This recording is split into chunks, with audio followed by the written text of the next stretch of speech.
Hello, and welcome to the Standstill Podcast. This is an opportunity to hit pause on your busy life as we hear from guests that will inspire you.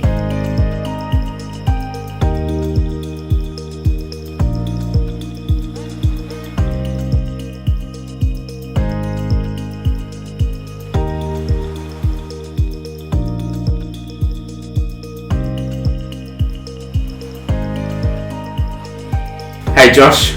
Hey Jay, how you getting on? Good, not too bad. Episode 5. I know, and this one's going to be good. It's a bit of a different episode.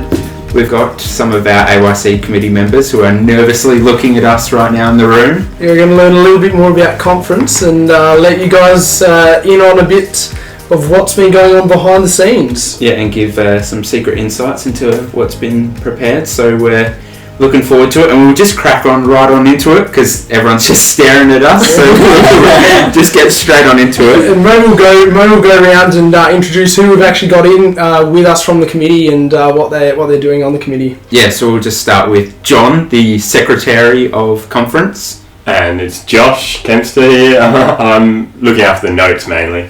Cora Wigzel here.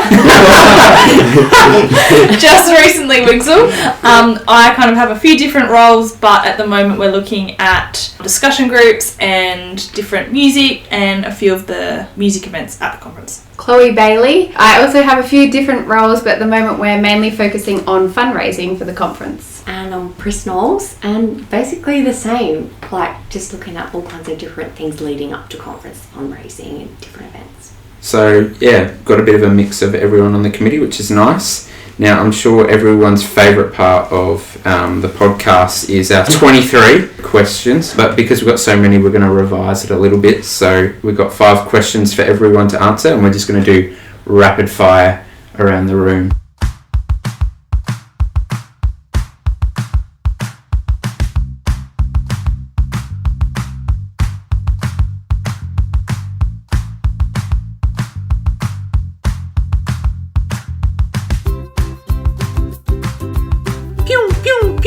Rapid fire questions heading your way. 23 questions coming today. Right, we'll start with you, John. We've got 5 questions for you. Describe yourself in a hashtag. I did like the hashtag James Dill used, hashtag intense. I feel like that Was appropriate. I was the first one that when you got this question. affinity with that answer, but maybe hashtag excited. What is the biggest surprise you've had? Twins. Well, yeah, we did not know we were having twins, so yeah, preparing from one child to 2 was a significant surprise. Yeah. What are 3 things you can't live without? Priscilla, WhatsApp,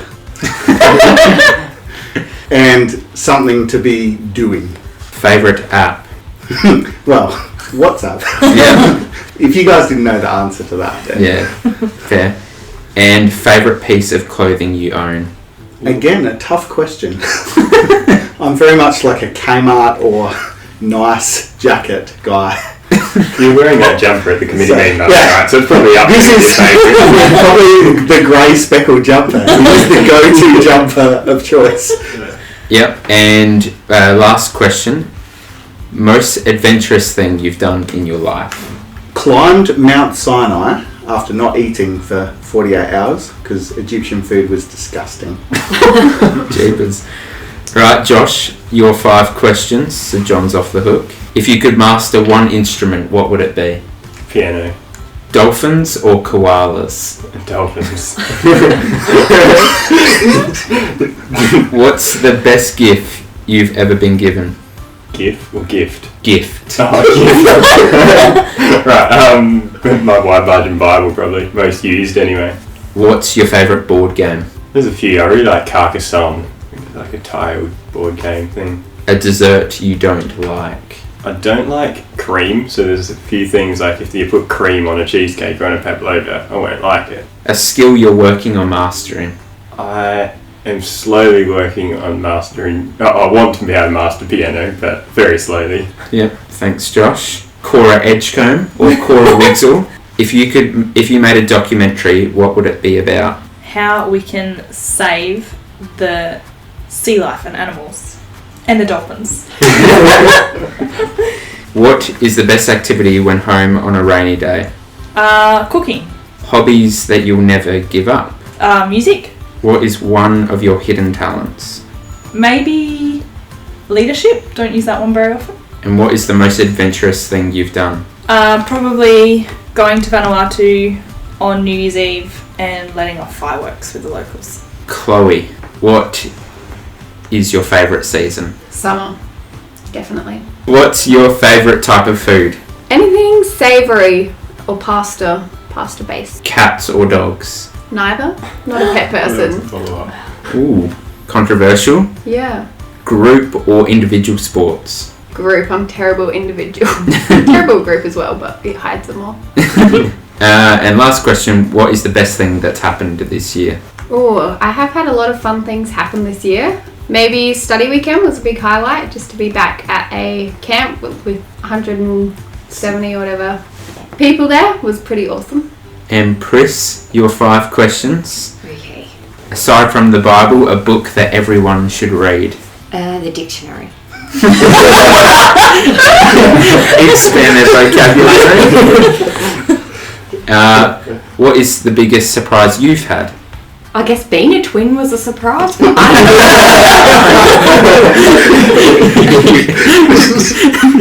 Dream country to visit?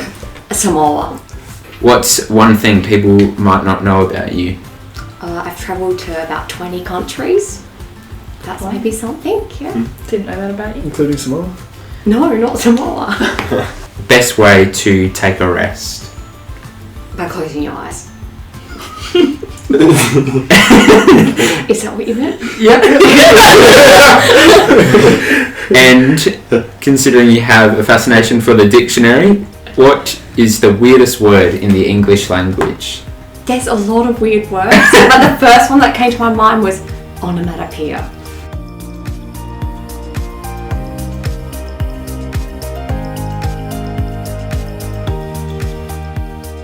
Righty, well, we'll just jump on. Thanks everyone again for getting involved. What we're looking to do is just share a little insight with everyone and really pump up Adelaide Youth Conference that's coming up, share a bit more about what you guys are looking forward to and what as a committee you guys are really wanting to get out of conference. But considering it is called the Stand Still podcast, what we thought we'd ask everyone here is what does Stand Still, and it's open-ended, so feel free for anyone to jump in, but what does Stand Still mean to you guys? Well, I know as a committee, when we first got together, when was that, John? August 2019. So a long time ago now. We spoke about this, and I reckon most of us who were at Brisbane all said that Des really shaped our view of like Stand Still and how that kind of changed our perspective on it. So for me, it's all about finding your place where you can stand still. So that's what that means to me. Is there a particular place that you found? Yeah, Josh and I haven't been so good at finding a place in the last few episodes. More times, I find, like sort of trigger moments, that is the thing that I've found. Well, I find when I go to a certain place, like the beach for me, when I go there, it is a place where I can stand still, but in saying that, I probably haven't gone out my way to go there and stand still. Yeah. For others, what does stand still mean to you personally? Have you guys found that you've tried to, in your committee meetings, if it's something that's been a focus of in the theme, have you guys tried to do that more often? I think stand still for me isn't necessarily a place. It's more like taking a moment to stop and reflect and think about things that God's done for me, like just in like the little moments of the day, like in the little minutes, rather than taking a dedicated time and spot to stand still and think deeply. Not saying that's a bad thing, like we should be doing that, but I think for me, standing still is just taking those moments and appreciating and thinking about what God has done for me. I know recently at study weekend, Des Partridge as well talked a bit about that, and just using even like your phone as a bit of a trigger, sort of when you pull it out to have like a moment instead of watching some videos or going onto an app. Even if you do it like once in your day of pulling out your phone, and you can have those little moments that you usually fill in with just doing stuff on your phone with thinking about God or thinking on a verse or something. I think about a year and a half ago I got a journal that was a Kickstarter thing called daily kairos, and kairos is the Greek word for like time, but it means, actually I forget the exact one it was, I have to look that later, but essentially it kind of has the idea of a set appointed time but without an end. So it's kind of like you choose a time and it kind of continues on, and the point of it is to find times in your life that you record throughout the day where God is with you. So your time starts at the beginning of the day when you kind of say, this is what I want to do for the day.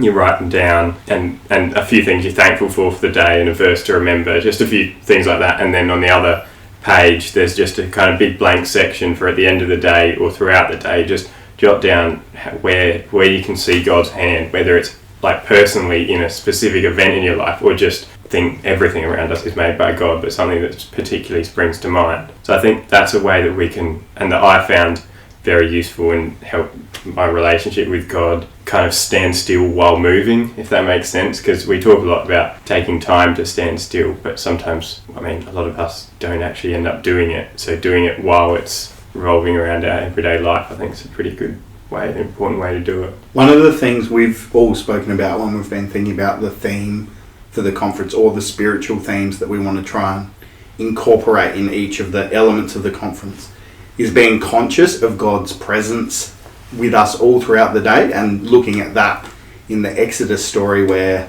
God's presence comes up time and time again through his name and with the people.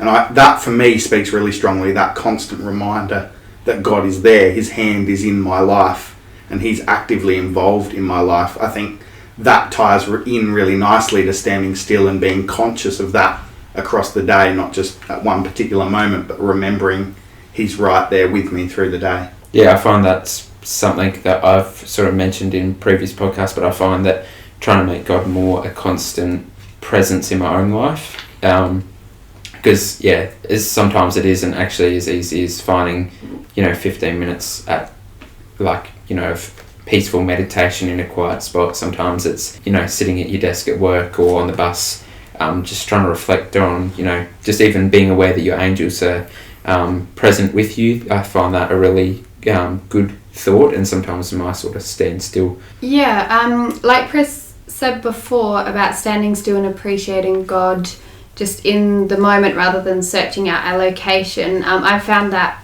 has worked for me. And one thing that I really enjoy doing is in a congregation of people singing praises to God, just stopping and listening to everyone praise God around you. And I find that really a great moment just to stand still and listen to everyone else around you praising God. I find that really moving. That's an amazing moment to sort of just stand still and listen to that and sort of get encouragement from other people around you. It's really motivating. You mentioned, John, about some of your discussions as a committee, but what's something that's impressed all of you, I guess, in some of your early discussions about the conference topic? What's some things that have stood out for you guys? One thing we've been doing as a committee is taking in turns to pick something from the Exodus or something that's connected to our plans for the conference and share that each month. And it's been really interesting to see different people's takes on what spiritual elements we can bring to the conference over the last 2 years. I think what's really stood out to me is everyone's really on the same page about it's not just an event that young people come to be excited or to spend time together, but it's an opportunity to have them walk away and realise that the story of the Exodus isn't just a Sunday school story, it's a story that changes their life, and they walk away as completely changed people. So that's what continues to stand out for me, and I think as we consider the story through the conference week, people's lives will be changed, and that's our goal as a committee, that people walk away from conference completely different people, changed from when they walked in with us. Yeah, I loved when we first started talking about the Exodus, and we all brought our different points that we got from the Exodus, how different everyone's points were. Like some people, they focus more on the midwives and the faith of the midwives. Other people focus more on the character of Moses. Other people focused on like the Red Sea crossing. And I found it really amazing that everyone can read the same story but draw out really different lessons and just as powerful lessons from exactly the same words. And to me that was like really amazing. But I think what I focused on initially at the beginning was the character of Moses, and just appreciating how much he had grown in learning about Yahweh and who Yahweh actually was. Yeah, I'll definitely find like when you've got discussion groups at a conference that does surprise you. You feel like you've done maybe study coming up to the conference or whatever, and then someone will mention something and you're like, I've never even thought of that, or something that's like always been written there in that verse, and it's like as if it said that. Like, I didn't even really think about it. It's cool getting that perspective. Is there something you guys are particularly looking forward to at conference? Like, is there an activity or even a spiritual component that you're trying to get out of or want others to get out of conference? Mine's kind of similar to Chloe's in the fact that when you go to conference and when you're younger especially, you're kind of part of the buzz and you're really part of that younger group, but now being when in 2023 we'll be slightly older and we'll be able to create those events to inspire the young people to have that buzz, and we create that environment that allows for that. So we get to see the young people be energized and walk away inspired. So that's what I'm looking forward to, because that encourages me. Is there like an overall like theme or like some conference principles you guys are aiming for as a conference? Is as a committee, have you guys come up with something like that? Yeah, I really liked John's concept of the conference compass. He kind of What's the conference compass? So like when we first got together as a committee, we discussed basically what kind of environment we wanted to create that would allow young people to get the absolute maximum benefit out of the week. And obviously so that it would be a life-changing week for everyone that attended. And I really liked the way that John gave us a compass that had 8 points on it. A north, a south, east, west, and then 2 other random points, which I actually don't know what those are for on a compass. But there's 8 points on a compass, right? So we came up with 8 key principles that we wanted to incorporate into as many activities as we could throughout the week that would help to create the ultimate environment for a young person to be able to thrive in. So obviously our north point, or our number 1 point, would be we want everything to be God focused and have a spiritual focus like that. Like obviously that would be the number 1 point. The south point, or the number 2 point, was unity and connection. So we want everyone to feel connected and have like a really unified group so that everyone is included, everyone feels like they can benefit. Yeah, everyone's on the same page. Yeah, everyone's on the same page. Everyone knows what's going to happen. There's clear communication. Everything flows together and it feels like really connected. A few of the other points that we have on our compass are, we want it to be encouraging and motivating, obviously. So we want everything to build up and inspire people. The other point we have is, so we want it to be practical and useful for the attendees. We want it to be informative, and we want them to be able to take away life tools that help them in like just outside of the conference week as well. We want them to be able to feel like they've got a deep relationship with God, with each other. They know His Son better, they know Him better, and they're able to be more mature in their relationship, in their spiritual kind of life. And we want everyone to feel like they're involved and included. Well, if everyone's involved and included, it adds definitely to the spirit of the camp and like that unity component you were talking about. Yeah, is there a particular activity that you guys as a committee are trying to, or you guys are planning on doing that will help encourage that for young people? We definitely want to start off, there is an event that we have loosely entitled like a unity event right at the beginning, which we wouldn't want to give too much away exactly what it is, but like that's a good time to get everyone really together to try and achieve that. Kind of on flowing on from what Priss was saying, I think that last one that she brought up, actually it was the second last one, the practical and useful, I think is really important, because conference could just be a week where you get really spiritually uplifted and then you go away and you follow the trend that a lot of camps have where you're uplifted and you sort of go back to normal. But if we can help people have actual tools that they can go away with that can continue on afterwards, that would be absolutely amazing if it can be a conference that doesn't end after the Sunday. That's one of the big ones for me, I think. Yeah, we want the conference high to go on for as long as it can. Yeah. And I think when you've sort of had that before at a previous conference, it makes it exciting when you're kind of organising something to have other people feel the same thing. Is there anything that, what are you guys probably most passionate about? It'll be different for everyone, I guess. But in terms of what you're looking forward to most for conference, or the thing you love most about being on the committee. I love the subject. I think it's an absolutely fascinating subject. It's good when you're on notes. Yeah, yeah, exactly. And that's probably why this is the thing I'm most passionate about, because it's the thing I'm spending most time on. But just talking about the subject with a lot of other people, like at a meeting or just more broadly, there's so much information in it that is just thrilling. And it is essentially the story of the Bible in 15 chapters, the story of redemption. So that's something I'm really loving. You mentioned the notes. Is there something as like the notes subcommittee and you specifically, is there things that you guys are talking about early days that, you know, are some of the things you're excited about? Like, is there any particular points that you guys have found pretty encouraging already, you know, in preparing for the notes? Yeah, definitely. Like, we've been going for about a little over 6 months now, and we've all just been kind of studying it as a whole. And some of the points, like Josh is on with me as well, so he'll probably have a few points that stood out for him as well. But some of the points that have stood out from the committee, from our meetings together and discussions, one of the biggest ones is, I think, this theme of names. The book of Exodus is called Exodus to us. That's a Greek word, but in Hebrew, it's actually called. It starts off like every one of the first five books of the Bible. It starts off with its title, so the first phrase or first word is the title. So the title is "These are the names," and that is actually a fascinating theme to flow through the rest of Exodus, and especially the section we're considering, because it's funny to think about it, to notice that, for instance, Jochebed's name isn't mentioned in chapter 2 when she plays this huge role with like putting Moses in the Nile and then bringing him up and then handing him over to Pharaoh's daughter.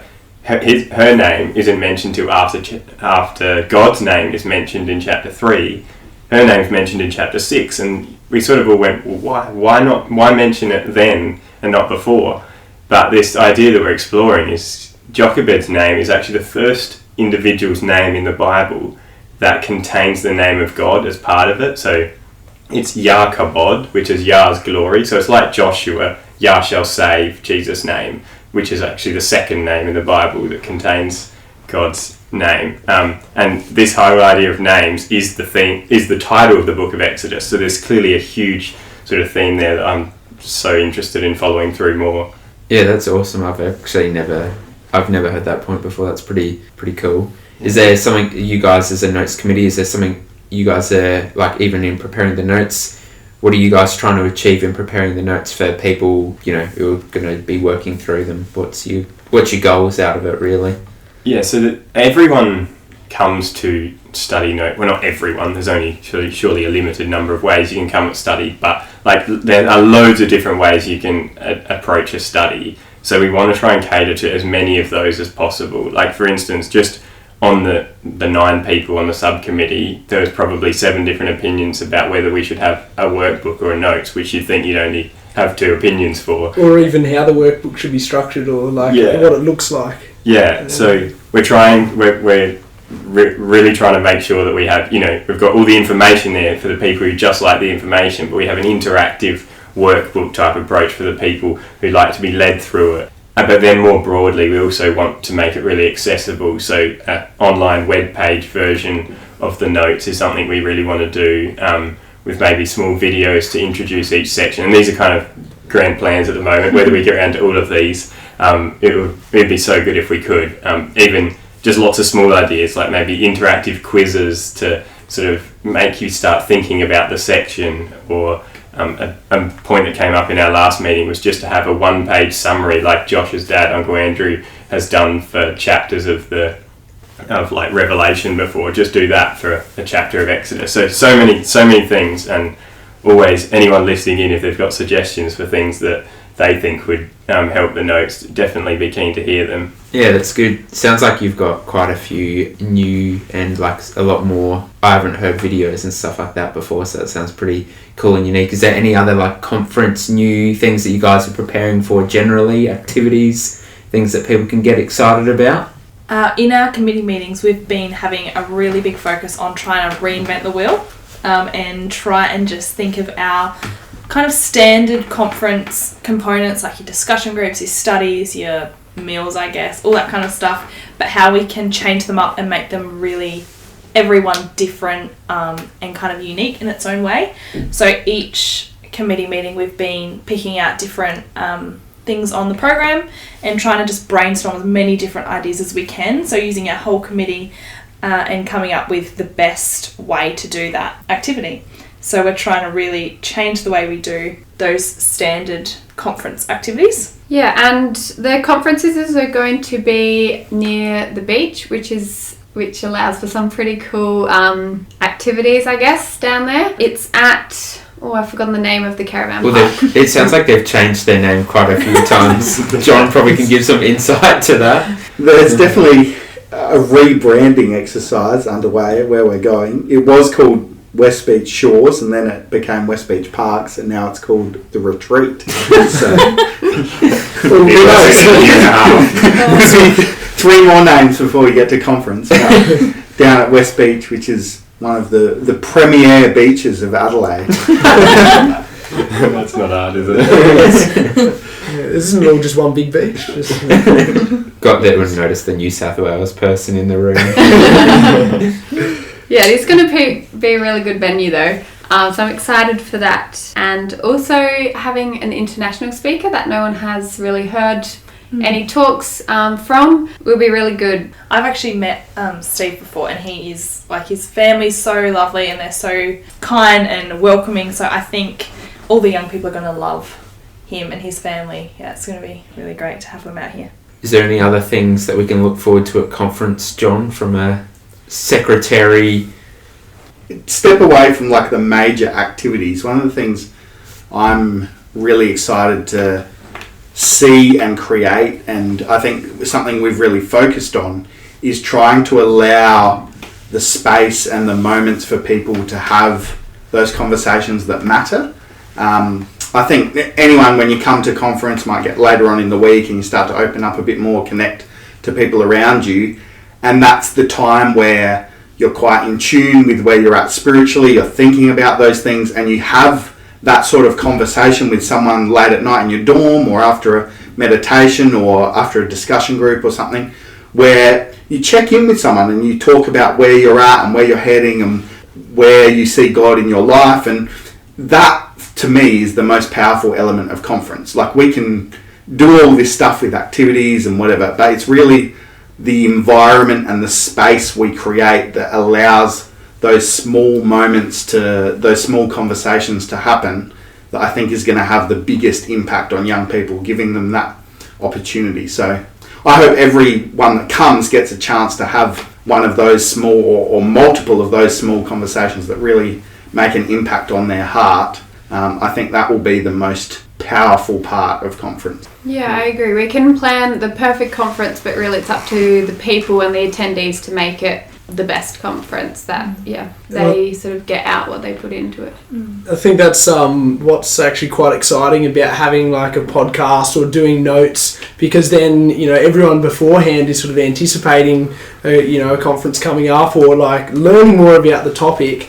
And you'll probably know from going to past conferences, when you've actually done even just a small amount of, prep for the topic, going through workshops or something with the notes or whatever it is, when you get to conference and you can talk about those things, it's just like amplifies it once you're there. So there's something about getting together with like other people, and then it sort of just amplifies any like small amount of excitement you've got. I reckon a lot of like listeners can resonate with that point that you mentioned, John, about having those small conversations late at night. I think you come away from conferences and, you do remember a lot of the big activities and things like that, but a big thing that you enjoy a lot in hindsight is those small conversations that you have that go, they all accumulate to make you feel like, this is real life, and I want to get baptized, or I want to take my walk in the truth more seriously. So I think they're some of the things that I think people will relate to who are listening to this. Yeah, everyone who all the attendees are going to be at totally different spiritual spots in their lives as well.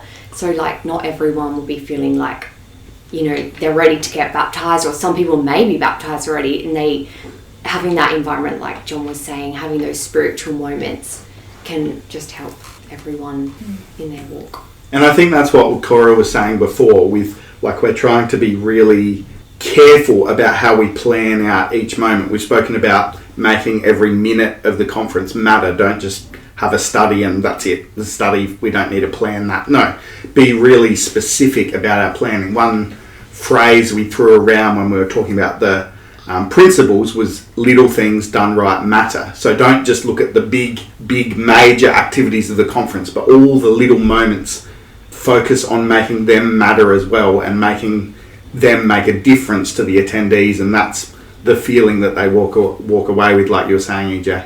We know that we've settled on Exodus as the theme, but how's it been discussing about coming up with an actual theme or title for the conference? What can you tell us about what goes into that? It has taken many months. It was pretty much our first kind of action item, I think, and we only came up with one last month. So I think what's that? almost 2 years. Almost 2 years in the making. So hopefully people like the theme. It's taken us a long time to get there. I think it just speaks to the fact that we knew it was an important part of the conference, and it's one of the things people tend to remember. So we wanted it to really encapsulate everything we were talking about through Exodus and through what feeling we want people to have walking away from the conference. So when we reveal it in a few weeks' time, if you're listening to this soon after it's released, then you'll hopefully agree with us that it's Everyone's going to love it. Everyone's going to love it. And we really want it to be actionable as well. That's something that you can go away and go, oh, that is something that I can do. That's something that I can think about and actually go, oh, I should be doing that right now. So, more and more hints. You'll never get what it is before it's revealed, but hopefully you can see those things once you actually see the theme. So when is the conference actually being revealed? When's it being released, or what's the go with when the bookings come out? Because I know we've got Y21 Sydney Youth Conference. Correct, Josh. So we launch at Y21 on the last day, and then on that day we'll be announcing the theme, we'll be announcing the pricing, which we are sure will blow people's minds. In a good way. To clarify, very low pricing, and we'll also be announcing when you can book in and when bookings open. So it's good, low pricing for a retreat as well. And even as getting together on a committee, and even actually so far in advance of conference, is there things that sort of been different just on being on a committee that you hadn't sort of thought about, or I guess things that you hadn't expected as being part of a committee or doing things for conference? I guess it's not unexpected, but we've been meeting for so long now that we've all got to know each other really well and formed such a tight group, which has been great. And I think we've got however long, 1.5 years to go, and that's only going to get stronger, and the stronger we get, the better we work as a committee together. And we've seen that in the fundraisers. Each time we kind of do one, it works, and we're getting to know how each other work, which has been really positive. Yeah, that's a good point. I think that it happens on every committee, but there's a lot of things that we can think of that happen every committee meeting that a fly on the wall who was only a fly on the wall for that meeting would wonder what on earth we were talking about, or laughing about why that was funny, but there's so much context and that sort of thing. So it's every meeting's a fun meeting with a group of close friends. Yeah, it's been so easy, and I think it's because we all love so much what we're doing and the cause behind this and the reason why we're doing it. I really love hearing the diversity in different people's opinions, because so often you're like, wow, I never thought of even twisting this simple event in a certain way to make it so much better. I think it's really cool. Some people have some great ideas, and there's so many different strengths on the committee as well. It's just really great to see everyone working together. I think there's something really special and unique about a group of people. It's about 20 or so different people, all different backgrounds, different families, different ecclesias coming together and having a single-minded focus on one life-changing week for young people. And that's just been it's almost spine-tingling or inspiring to see that in action and to be a part of that, to feel that connection and that drive in a group of people, and the culture that we're building that will flow into the conference is really special. So it touches my heart, I feel. The word's phenomenal, John. Way to describe John, #phenomenal. That's right. I can't use what hashtag will you use to describe yourself? Phenomenal. It's very stuck up. I noticed that even with filming of the Giving Project, if whoever's listening hasn't seen that video that was done for the Giving Project, and I found it was really cool that beforehand everyone was sort of just told random things that they were meant to bring, we just need this or that to help out. And it was like, I got no idea how this is contributing to the overall thing. You sort of just turn up and you bring your thing that you can help out with. And then suddenly you sort of see it all coming together. So with that video that was put together, there were different scenes, and I thought it was so cool that everyone had control of their scene that they were organising of their part. It wasn't like someone was telling them how to do their scene or whatever. Anyway, that was a little thing, behind the scenes that I was like, wow, that's actually so cool. I've got no idea what the overall thing's how it's all working out, but I'm doing my little part to help out with something. That's cool. I found that the actual amount of work that goes into a conference is kind of crazy as well. We've been, as has been said, probably 3 or 4 times now since August 2019 working on it, so it's almost halfway to conference, and that's going to be 4 years prep, and John was probably working on it since last Adelaide conference. So there's a lot of work that goes into them. It's just, and then it's all, as an attendee in the past, you kind of just come along to the week and go, that was amazing, but the amount of work that goes into it. I appreciate every other conference. I appreciate the committee for Y21 at the moment, the work they're putting in and the struggle they would have with plans changing at the moment, or in the past, and January and all of that. An amazing amount of work gone into that as well. And even if when you see sort of how much work goes into thinking of the theme, just with those handful of words, it's definitely super exciting. No, it's cool. I think there was quite a few good points in there for everyone. I think, if as a committee, if you get people and young people coming to the conference feel closer to God by the end of the week, I think you've achieved, I guess, ultimately what the purpose of the conference is. So, is there any sort of, last things that you guys want to say to people listening that about coming to conference, what you want attendees to get out of the conference? Is there anything that you'd want to say on that? We would love to see you there. Yep.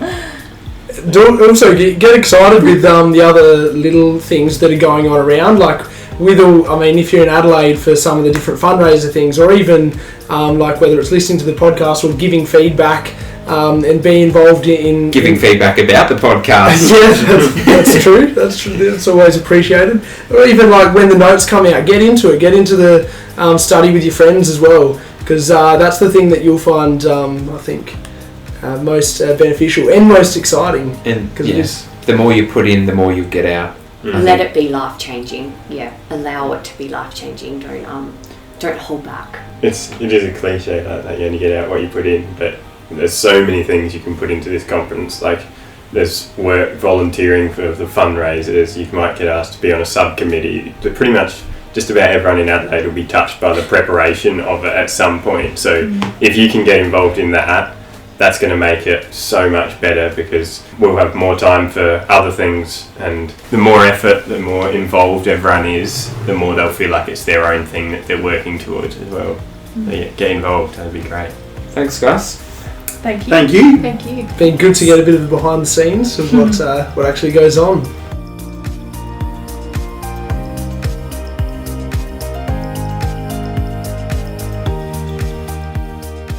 Well, how was that, Josh?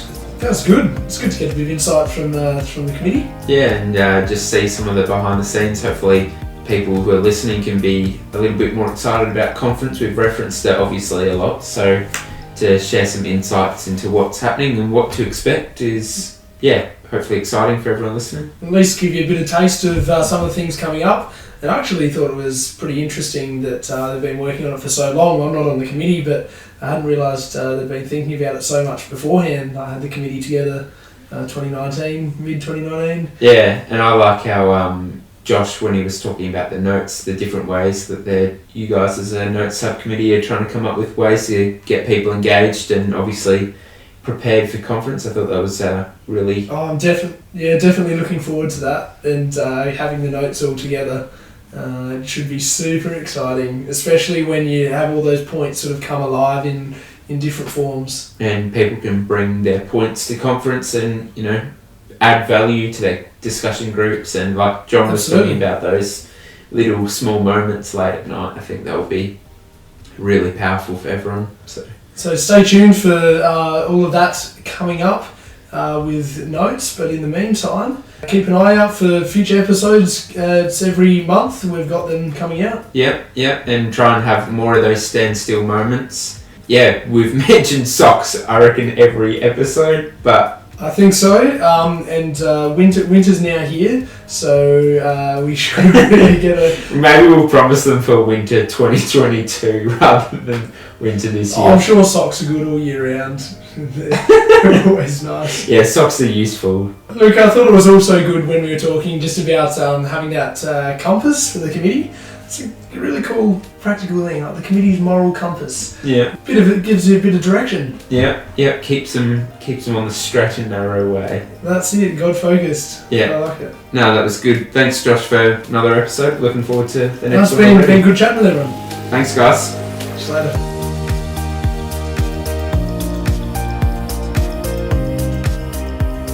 Thanks for listening to another Standstill episode, the official podcast of Adelaide Youth Conference 2023.